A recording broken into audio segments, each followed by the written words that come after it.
What's up, guys and gals? Welcome back to the Nerd Castle. Today in the world of indie games, we're going to be fooling around with a title called Forgotten Mines. We covered this a couple of years ago when it was in its infancy, kind of like a demo, and so I figured it was time to freshen up the coverage, spend a couple hours with it, and have a modern video out there for anybody that might be a prospective buyer. This game is an 8-buck tactical game where you are taking a team of dwarves and other motley assorted crews down into an ancient mine in order to recover as much as possible from it as you can. And the underarching theme of the game is that greed is good, because not only can you attack enemies, you can also attack mining nodes and things like that, utilizing your turn in order to get more treasure and loot, but you're on a time limit with each map, and so you're trying to carefully balance between farming as much loot as possible, annihilating as many enemies as possible, and trying to make it out the other side without getting yourself squished. It is a roguelite, so there is metagame progression. We'll take a look at that after we go ahead and throw together a run, but for now, if you wanted to check this game out, you can find it down below in the description. I've got a link for you. On top of that, you can also find a link to my Discord and my Twitch stream just in case you wanted to hang out live, but let's go ahead and hit it. As of right now, I don't really have that many classes unlocked. I've been focusing all of my metagame progression on buying amulets and giving my guys initial training so they start out stronger than they would normally start out, and also giving more opportunities to get treasure and whatnot so that I can upgrade even faster.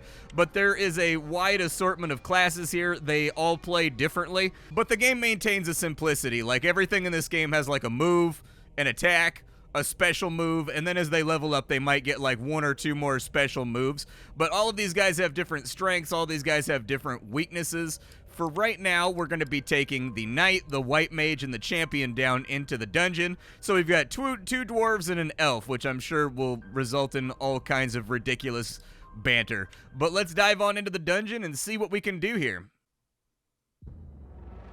The Verdant Halls. Okay, so at the beginning of every single fight, we get to position our guys. They go in the order of top to bottom when you position them. So I'm going to position them something like that right there in order to get us started. But as you can see, this is what the battle grid looks like. It's almost got a little bit of a mobile-y appearance. Very simple pixel art being thrown together for this game. But it does end up being fairly tactically deep. You have to know when to feint, you have to know when to bait the enemy, you have to know when to draw them to you and when to accept it. You'll also see other things other than enemies and allies here on the battle grid. We've got iron nodes, we've got gold nodes, we've got gem nodes. Gems are used for meta progression, gold is used for anything magical when you're buying it or upgrading it, and then iron is just kind of like the general currency of the game that usually gets strapped in with gold at a small amount in order to get things done. For now, since there's not many places for us to go, I'm just going to take my frontline guys and we're going to start attacking over here to break these boulders on out of the way. I'm going to move him up to there to grab the iron because the enemies can grab it as well, and once they grab it, it's not going to be recoverable. This first round should be fairly simple. These are very weak goblins that die in one or two hits, so we should be able to move our way through no problemo. So let's put out some damage right there. Our cast of characters right now, we have a Knight. The Knight has the ability to move and attack, but on his next turn, or on his next level up, he should get himself either a healing ability, and then he's also got a block that comes from his shield. Sometimes you've got equipment that's going to give you an ability or a bonus that you can utilize inside the battle grid. Swipe that key real fast. You can use the key to get into chests instantaneously, or you can break the chest with melee attacks. Going through the UI here with things that are going to be important note, you've got your character sheets up here. These have everything from your attack power to your HP to your XP. I don't know. Oh, AP. Okay, so that's going to be the fatigue generating skills right there, which I really haven't used too many of for right now. These characters also have their own traits and perks that are going to unlock as they level up and go through the game, which are going to unlock new things for them. Pay careful attention to your movement. In this game, you really want to be careful about over-leveraging your movement. Characters that are very slow tend to be armored incredibly well. Oh, that's not what I wanted to do. It would have let me undo right there, but I'm being lazy right now. We'll just play it as it lies, and I'll live with my mistakes. This guy's only going to get a small attack off right there anyways. XP in this game is generated just like something like Final Fantasy Tactics. Every single time you land a hit, you're going to get a small percentage of XP, and then if you score a killing blow, you're going to get one whole XP. And so that leads to a situation where we are going to want to farm XP a little bit on our cleric cleric over here. Let's wipe him out real fast. And now comes the fun part. This is when we're going to farm the mine and try to get as many goodies out of here as we possibly can. This right here is the timer for when enemy reinforcements arrive. Enemy reinforcements are bad. You don't want enemy reinforcements to show up. They will be painful, it will not feel good, and you will hate it. Let's have him grab that iron ingot right there. We'll have him try to open the chest, but I don't know if we're going to have time to actually farm this place appropriately. We've only got one more turn underneath our belt. I'm going to have him open the chest, and it looks like we got ourselves a studded leather armor. That's going to give us 8 HP, and it's also going to give us access to 4 defense, which when compared to the no armor that this character has on right now, is not going to be that helpful, but unfortunately he's out of the range to have it transferred, so we're going to have to do it on the next turn. I'm going to fire off a heal. Oh, he's out of range. Is he? Okay, I didn't know the heal spell had a range on it, but that's fine. We'll heal right there, and we're not going to be able to accomplish a whole lot more, and so we want to go to the next room rather than... I know it's going to be tempting for you to wait and see what happens when the timer runs out. I'll tell you exactly what happens when the full timer runs out, a full party wipe. You don't want bad things to happen, so just don't let the timer fill up. The timer filling up is terrible. There will be events in between each rooms. These can be bargains with dark gods. They can be asking you how you want to deal with booby traps as you move through the hallways of the mine. They can be a treasure chest, like we found right here, and we can use one of our keys to open it. We got an Eastern Sword, which is actually kind of huge for this early in the game. The Eastern Sword doesn't usually start dropping until the second act once we get to Area 2, so that's a really good thing for us. I'm going to give the Eastern Sword... Let me place everybody first, I guess. I'll have them set up like that so that we can clear this flank rapidly, and then we'll try to push to this side before they can close the gap, but I don't know if it's going to work out as ideally as we would hope. We'll start the battle. And we've got our armor up here. I'm going to throw that on my warrior who has no armor. The graphics do update on your character, which is a nice little detail. So when you put on chainmail versus when you put on plate mail versus when you put on helmets or weapons or shields, their graphic does change, which is an appreciated factor. I'm going to put the Eastern Sword on my champion because he's my DPSer, and so he's going to need a little bit of extra oomph to start two-shotting these orcs. And so there's a good hit right there. Oh, we only get one attack on this turn. Okay, you fall back even further then and start working on that crystal mine right there. Because he can sling heals from over here. And what this is going to do is it's going to bait out the AI a little bit. The AI tends to get confused with regards to pathfinding, and I think that's by design. In most cases, I would say that it's kind of like an oversight, but in this game... Assuming your enemies are stupid is a really good idea because you kind of need to kite them around the arena as their numbers get larger and larger and gnarlier and gnarlier. Our champion is leveled up. That means he gets to pick a new ability or you can get a passive. He got 2 abilities right here. He got First Aid, which costs us 1 AP. It allows him to heal himself slightly. I'll probably re-roll to see what I get. We've got a plus to crit right there. We've got another plus to crit right there. I'll take the plus to crit. It looks like they really, really want me to have that plus to crit. Let's wipe that guy out, and then we'll come over to here. You continue mining away on those gemstone nodes right there, and he's trying to break through right there. You come back over to this side, and we'll just get prepped for when they make it through, because I think this guy's going to loop around just fine without too many major... Oh, he's going to mine some iron, I guess. Okay, I wasn't expecting him to mine iron, but my other warrior has now leveled up. He can get a healing spell, or he can get plus 12 to HP. I'm going to give him the plus 12 to HP because he's supposed to be a tank. Tanking in this game, it kind of is what it is. Tanking is very difficult to pull off inside the confines of this title. There's no taunts or anything else like that. You're mostly trying to use gaps in the terrain in order to guarantee... that the enemy can't get to you and create choke points and whatnot. It'll work out better that way. Unfortunately, he's going to get 2 attacks off, and they're really going to sting. But I'm going to feed this XP right here to my cleric because he hasn't gotten very much XP yet. And then we're going to move up here. We're going to start mining. Let's get a little bit of gold out of the terrain. We'll break that gem open right there because gems, they're what make your party stronger in between runs. If you don't bring back a couple of gems on each run, you're kind of wasting your time a little bit. I'm going to start healing people and getting us into position to start going into the next fight. Grab that iron right there. And then you continue healing him because we need to farm up XP. Clerics tend to XP very, very slowly. There's a reason for that. The game assumes that you're going to be healing on these in-betweeny rounds. We don't really have a lot of gold right now. It upsets me a little bit. Wish we had more gold.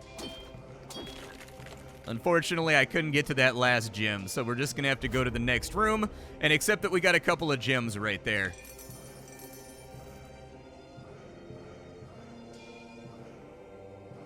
We got our first shop, and luckily, there's nothing in here that has me crazy excited about acquiring it.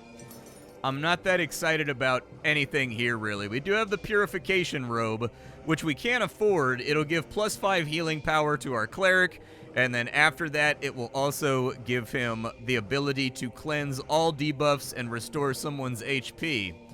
It's a pretty good pickup this early in the game. You can also refresh the items if you don't like what's in the shop. The other thing I'm interested in is this XP potion right here would take him up to level 2. And a level 2, so healers tend to level up very slowly, but that's because their level ups tend to be run defining in my experience. And so when it comes to his level up, he can get very powerful abilities. Like at the beginning of every single turn, he radiates an AoE heal that gives everybody like +17 health. That's really strong. And so I'm kind of conflicted right now because if we buy the Wisdom Potion, we will not be able to get the Purification Robe. However, the +3 total that he's going to get right here will make him heal quite a bit harder. We also have a Psychic Stave, but nobody here is a magic user. Let's go with the Purification Robe, I guess. We'll put that on him right there. It seems to be a much more powerful acquisition than the other thing we're trying to pick up. And like the extra healing power in combination with the fact that he's got effectively Cura or Curaga going, well, not even Curaga, but it's like a healing spell that also cleanses debuffs. And debuffs are going to be a massive headache as we get further on into the game. And so that feels like it's insulating us against future harm. And so there's a lot of tactical depth to this game, actually. Despite its simplistic appearance, this is one of those strange games that actually has like a lot of things going for it. This is a tough grid right here. I guess I'll go something like that right there, but I don't feel crazy confident about it. Starting out surrounded is no bueno. Especially since they've got an open choke here, and enemies can move through each other. Well, we'll run it back. The game gives you one free replay of any battle you want. That if you don't like the outcome, you don't like the way that it played out, you can absolutely just, like, play again, but you can only do that one time. Move him over here where he's safe because nobody can attack on diagonals except for very specialized classes. Typically, rogue-style classes can attack on diagonals, but we don't have anybody that can attack on diagonals right now. We're going to open strong on this side just to eliminate one of their main melee guys, and then we'll have him just kind of hang out in the nook now that I know that that guy's going to be dead. There is a variance in the amount of damage that you deal turn by turn, and so I wasn't positive we were gonna like OTK that guy, but we OTK'd him, so it's okay. Big hits going out right there, big hits going out right there, and it looks like the battlefield is mostly cleared. This guy's trapped back in a corner, and we need to get to him. Otherwise, we're gonna run out our shot clock over here, and I'd rather not do that. So I'm gonna start working on that node right there. We'll start getting that gem right there. You start whittling your way past from this side. We're just going to strip mine this entire side. Hopefully he can manage to get the gold and also that crystal right there. That would be my preference anyways. Alright, so we got all that torn open. We got a little bit more iron. We're going to be finishing this battle off a little bit late. He yoinked my iron, you little bastard. Alright, we'll kill him off real fast. Grab that gem, get up there to get that gold. You break that open to grab that gem right there. I will likely have him reposition up here to guarantee the gold, because we need it quite badly. He'll snag this chest with a key on his next turn. I like the way that even when you're not in combat, this game still manages to be sort of intense. Like, it feels like you're trying to scoop loot and make things... Ooh, a healer's stave. Very nice. That'll be a good pickup. Break open that iron for me. Get that done. I probably should have been healing in between rounds. but I'll just live with it. You put on the healing staff, and now he's got +8 to all of his heals. We'll call it a day, and we got an A- grade on that one. I'll take it. I don't know why turns are taken into account for your overall score for a level, because the game's core mechanic is that you're supposed to stay in as long as possible to grab as many things as possible, but for whatever reason it grades you based on that. Here stands a fountain made of obsidian and assorted dark rocks. Surprisingly, even after its overlong abandonment, it gushes with water. Upon it, ancient inscriptions reveal it to be a powerful artifact, older than the tunnels themselves. Without warning, its water turns to blood and all fades to black as a gurgling voice fills your ears. I am Korok. All underground water flows towards me. If you wish to make a pact, I can change the course of your journey. Yeah, easy pact with a dark god. Why not? We gain 200 iron ingots, so we don't really have to worry about farming iron anymore. We can focus entirely on gold, and we can focus entirely on gems, and we are now very... oh my god. Oh, never mind. I thought I was going to be in the middle. Okay. Don't love what we have going on right here, but I think it'll be alright. We should be okay, because on our opening turn, we're going to one-shot right there. Although I don't know if I want a one-shot. That's going to open their archer up to hitting me. Yeah, maybe put a little bit of heat towards him. If I knew I could move out of the way. Let's hope that he can tank the 2 hits from right there. Oh, he moved into his way. Nice, dude. We lucked out with the AI right there. This dude totally just, like, turn blocked his buddy, which is fantastic for us. Kill him off. Give him a cleansing heal. That sounds good.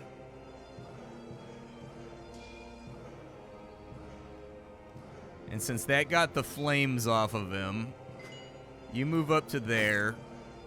See if you can take him down. We're going to want to march single file right here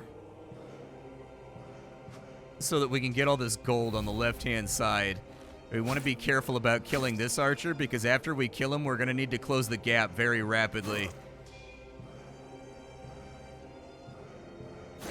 So kind of what we want to weasel our way into here.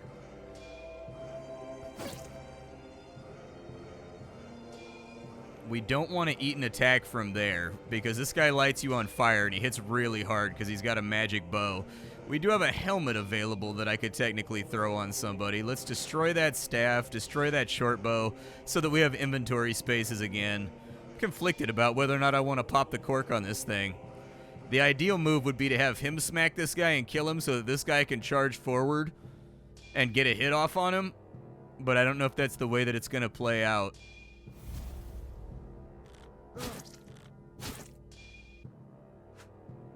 Okay, he's going to skip his turn just to be mobile. You go over there, start getting that gold. You heal him up.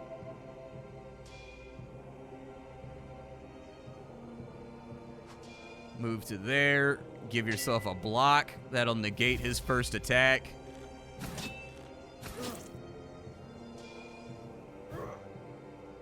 Move in there. Smack him a little bit. Keep the heals flowing, and there's a level up for our cleric. So we can get light globe, double damage against demons and undead.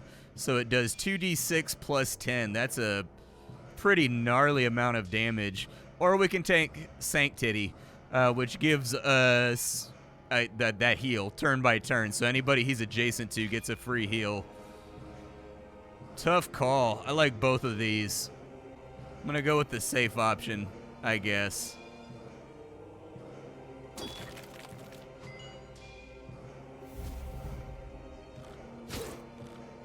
I'm going to say, this turn's going to hurt a little bit. This turn's going to be a little bit stingy. But there's the final kill right there. He caught a level up from it. Go ahead and give him defensive potential so that he's taking less damage. He's standing on a fire tile, so there's really no reason to cleanse him right now. And we're just going to go straight up and on into gold farming mode. You move up to there. Break open some of these gold nodes. And that leaves us with one turn left to play with. Break that.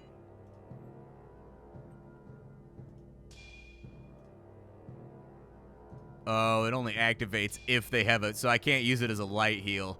Gotcha. The developer's crafty on this game, dude. Every time I try to find an exploit, like, I was trying to use this as, like, a minor heal. I didn't state it. But I have this, like, greater heal and, like, a lesser heal. And I could spam the lesser heal twice to spread it around, but it won't let you do that unless they have a debuff on them. I guess I could step him into the fire.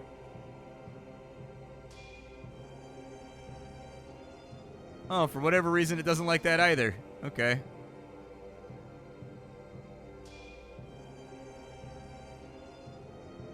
Well, then I don't know what's going wrong with the ability, and I just took damage for no reason. Let's go to the next battle.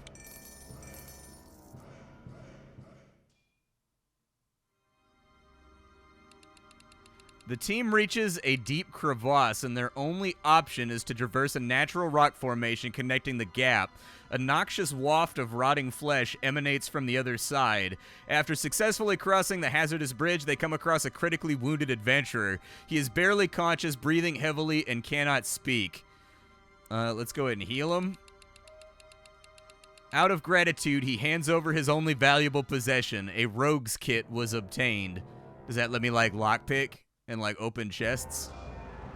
Oh, boss battle, eh? So the boss is an archer. I don't know what he does. What does the rogue's kit do? A bag containing keys and other useful tools. It gives us 10% crit chance. So that's an easy pick for our champion right there, because that'll get him up to 16 or 17%. So we got a really good battlefield for going up against the archer boss. The bosses are not the same every single time. As far as I can tell, there's 4 or 5 bosses for each race that you fight against. So you start out fighting against goblins, and then you get to orcs, and I haven't gotten farther than that yet. I always get smashed in the second act, but I've seen multiple goblin bosses during the 2 hours or so that I've been playing. I've gotten an archer, I got a goblin king, I got a wolf rider, I got like a tanky guy in plate mail with a shield and spear, I got like a wizard dude, and so anyways, there's boss randomization akin to what you would expect from something like The Binding of Isaac, where you pretty frequently get different bosses that you can play around with. I'm gonna put, I don't know if I like that actually. Let's go with something like that right there. Let's get this first kill off. Oh, he's got 3 AP now. Very nice. I don't know if I want to step him forward or not, but I do want to put that on you so you've got a lot more crit. For you, let's go ahead and fire off a heal right there just to make sure everybody's feeling good and juicy. And we're going to wait and see what this archer does, because this guy is the big problem until we can take down the main boss. Go ahead and block. And we're just going to end turn right here in this careful position. Okay, he's going to step up and get parried. Very nice. He's going to attack the gem node. It's not what I wanted, but it does buy us time. Go ahead and wipe him out. Wipe him out. And then give me another block.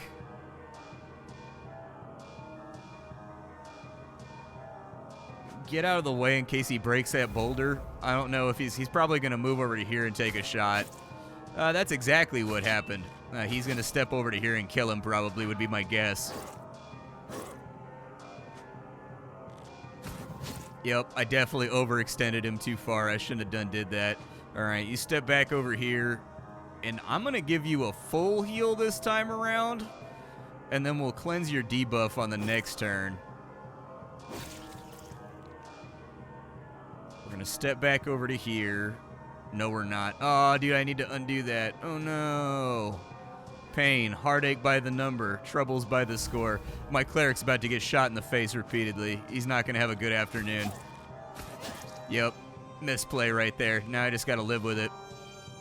These 2 archers hiding in the back are going to become a headache if I don't resolve it. Go ahead and just cleanse him for right now.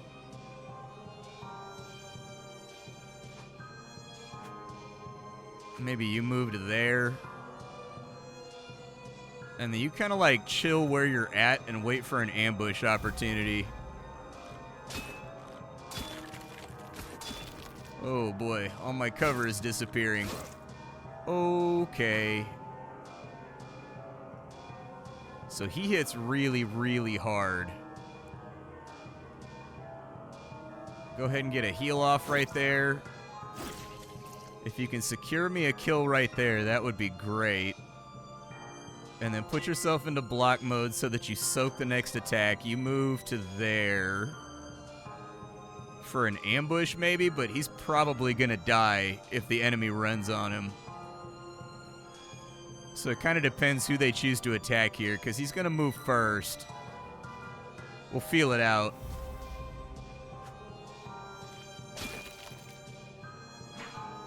That was not the worst thing that could have happened right there. No complaints from me. We're going to have him right here so that on the next turn, when this guy goes down, we're going to shift them both a little bit, and then it should be okay. Aw, dude, my accessory got burned off. I don't have my shield anymore. Wieners.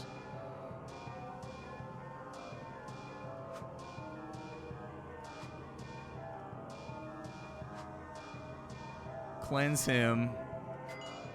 You move to there. Get him with a strong stab, but I think he's resistant. Oh, Jesus. He gets 3 attacks. I think we're hosed. I don't think we have a win here. I don't see any plausible way, now that my shield burned off, that we're going to be able to carry this to its culmination, unfortunately.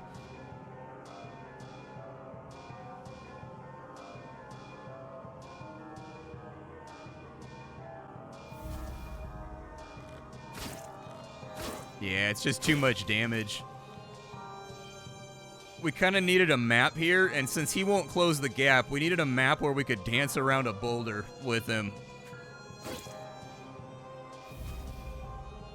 3 attacks at 30 damage an attack is pretty incredible. But that's fine. That takes us back to the intro right here. In fact, I would say he's the worst boss of all the goblin bosses that I've faced so far. Definitely the hardest boss. I can tell you that right there. He's nasty. So in between runs, you've got upgrades you can play around with. So you can buy amulets. Every single run, you get to bring 3 amulets along with you, and the amulets are consequential. They give you things like, 15% more damage, 10% more crit, lifesteal whenever you deal damage to the enemy.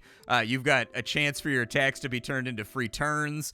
I mean, you've got all kinds of things in here that are really, really good and sometimes synergize with each other depending on what your goal is that you're trying to accomplish on that particular run. We also have the barracks. This is where it's going to allow you to unlock new classes, all of those classes that I showed you that I haven't gotten to yet because I've been busy working on the guild and buying amulets to kind of give myself a DPS boost at the beginning of the game. But the barracks is where you buy new classes. The classes are largely variants of one another from what I've looked at so far. And so, like, for example, you have like a white mage and you have a cleric. This guy is far more mobile. He has a lot more utility spells. This guy right here can hold his own in melee combat, but he only gets kind of like the bare basics. Same thing for like the knight and the champion. The knight is an all-around solid character that deals good DPS, has good defense, has good HP, but basically has to have a shield. Otherwise, he gets torpedoed really, really easily, like you just saw in that last fight. The champion is a squishier version of the knight, where it's like, do I want to bring a shield? I could just put something else in his offhand that makes him hit harder, you know what I mean? And so, like, you can kind of leverage your bets there.